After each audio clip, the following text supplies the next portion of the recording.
Motuo ba mo na ang kwarta dali lang mahurot pag naay emergency na hitabo? Very good example is kung naay magkasakit, ikaw ba or imuhang kapamilya magkasakit, ma-hospitalize, katong pila ka tuig nimo gitigom ang kwarta, pwede na mahurot dayon sa sulod sa isa ka bulan. When it comes to preparing for our emergency fund, na ay duha ka pamaagi. Ang first na pamaagi, accumulation. Ikaw ang nagtigom og kwarta para magkaroon ka og emergency fund. Kintahay, nagtigom ka og kwarta, 2,500 pesos per month. I-multiply nimo ni siya og 12 months. This is a total of 30,000 pesos. Kung naay mahitabo na emergency sa atuang kinabuhi, naa kay 30,000 na pwede nimo mabunlot gikan sa bangko. Ang ikaduhang pamaagi, accreditation. Ang accreditation imong ibayan sa isa ka kumpanya para in kaso lang naay mahitabo, tabangan kanila financially. Example, ang imuhang ginabayad sa ilaha every single month kay 2,500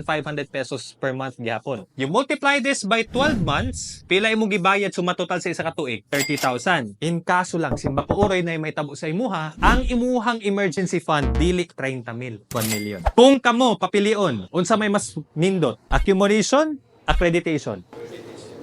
Accreditation. Ang kaning accreditation, mao ni siya ang insurance. By the way, klarohon sa nako, dili ko insurance agent. This lang sabto nato na dapat kitang tanan naa aning duha. Ang accreditation manggod, this is for major emergencies. Hospitalization, gi-admit ka tungod kay naa kay sakit, naa kay cancer, naa kay tumor, pneumonia, gi-ICU ka. While naman, ang accumulation is for minor emergencies. Nagsakit imong ulo, for the past 3 days na wala pa ka naulian, or gikalintura na kag isa ka semana wala pa ka naulian, dara ka mo atong doktor. Ma-check up ka nila, then tagaan kag reseta. Bang ma-check up ng doktor, gasto dili, gasto. Na-ireseta sa imuha, gasto dili, gasto. Mao na ang purpose ani. And one of the major differences pod sa kaning duha kay inani. Ang accumulation, kung nagtigom kag 30,000 sa isa ka tuig, unya walay nahitabo na kay 30,000 dire sa imuhang bangko na pwede nimo gamiton anytime. Ang accreditation, nagbayad kag 30,000, walay nahitabo sa isa ka tuig, dili ni siya refundable. Klaro?